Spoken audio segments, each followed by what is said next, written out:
Miss CMR జ్యువెలరీలో Akshaya Tritiya వేడుకలు అన్ని రకాల 916 HUID హాల్ మార్క్ బంగారు ఆభరణాలపై తరుగు ఫ్లాట్ 2-12% మాత్రమే. విచ్చేయండి సిఎంఆర్ లెగసీ జ్యువెలరీ.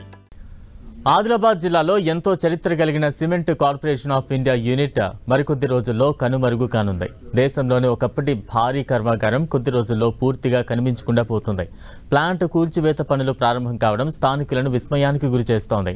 ప్లాంట్ అమ్మకానికి ఎందుకు పెట్టారు? ఎన్నో ఏళ్ల చరిత్ర కలిగిన CCIని ఎందుకు కూల్చేస్తున్నారో ఇప్పుడు చూద్దాం.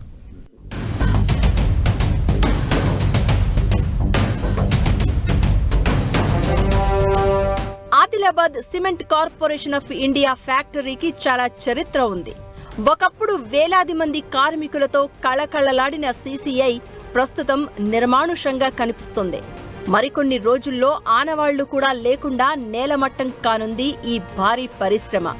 1995లో దేశవ్యాప్తంగా నష్టాల్లో ఉన్న 12 సిమెంట్ పరిశ్రమలను అప్పటి కేంద్ర ప్రభుత్వం మూసివేసింది.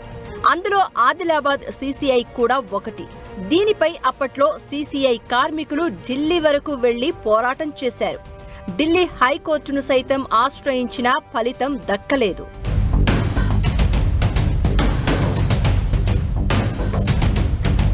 1982 ఆగస్టు 15న ఫ్యాక్టరీని ప్రారంభించి దేశానికి అంకితమిచ్చారు అప్పటి అధికారులు. అనతి కాలంలోనే Adilabad cement corporation of India గొప్ప పేరుగాంచింది. దేశంలోని అనేక ప్రాంతాలకు సిమెంట్ సరఫరా చేసింది. 1991 నుంచి 1993 వరకు CCI మంచి లాభాల్లో నడిచింది. అయితే అప్పటి ప్రభుత్వం అమల్లోకి తెచ్చిన నూతన ఆర్థిక పారిశ్రామిక సంస్కరణలు CCIపై తీవ్ర ప్రభావం చూపాయి. ప్రైవేటీకరణ చేసే ప్రయత్నంలో భాగంగా వర్కింగ్ క్యాపిటల్ను ఆపేశారు. ఉత్పత్తిలో 60% కొనుగోలు చేసే కేంద్రం ఉత్పత్తిని బహిరంగ మార్కెట్లోనే విక్రయించుకోవాలని చెప్పడం CCIకి మరింత శాపంగా మారింది. దీంతో 2 ఏళ్లలో దేశవ్యాప్తంగా ఉన్న సిమెంటు పరిశ్రమలు నష్టాల బారిన పడ్డాయి. 1998లో సిమెంట్ ఉత్పత్తి పూర్తిగా నిలిచిపోయింది.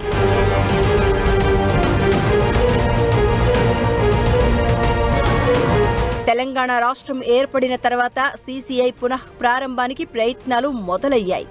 నేతలతో పాటు అప్పటి రాష్ట్ర బృందం పలుమార్లు కేంద్రానికి వినతి పత్రం సమర్పించింది. నాటి BRS ప్రభుత్వం ఎన్ని రాయితీలు ఇవ్వాలో అన్నీ ఇస్తామని స్పష్టం చేస్తూ వచ్చింది.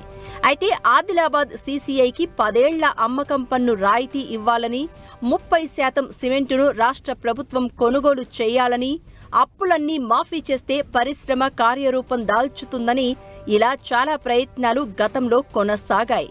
కానీ అవేవీ కార్యరూపం దాల్చలేదు.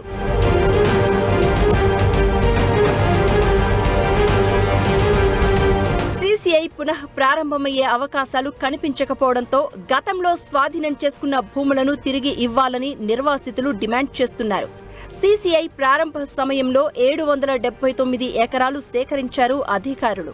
ప్రస్తుతం CCI మూతపడి 2 దశాబ్దాలు గడిచిపోయినా ఆ భూములన్నీ వృధాగా ఉన్నాయని గ్రామస్తులు వాపోతున్నారు.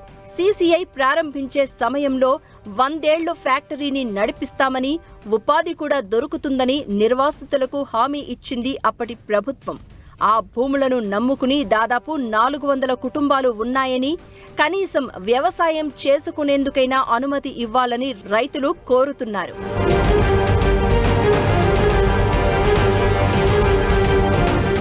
ఒకవైపు ఆదిలాబాద్ జిల్లా కేంద్రంలో రక్షణ శాఖ ఆధ్వర్యంలో ఏర్పడబోయే ఎయిర్పోర్టు వస్తోందని సంతోషపడాలా, లేక భారీ పరిశ్రమ నేలకొరిగి ఇక్కడి ప్రజలు ఉపాధి, అభివృద్ధిపై ఆశలు పెట్టుకున్న ఏకైక భారీ పరిశ్రమ తుక్కు కింద నేలమట్టమవుతుందని బాధపడాలా అంటూ ఎటూ తేల్చుకోలేకపోతున్నారు ఆదిలాబాద్ ప్రజలు.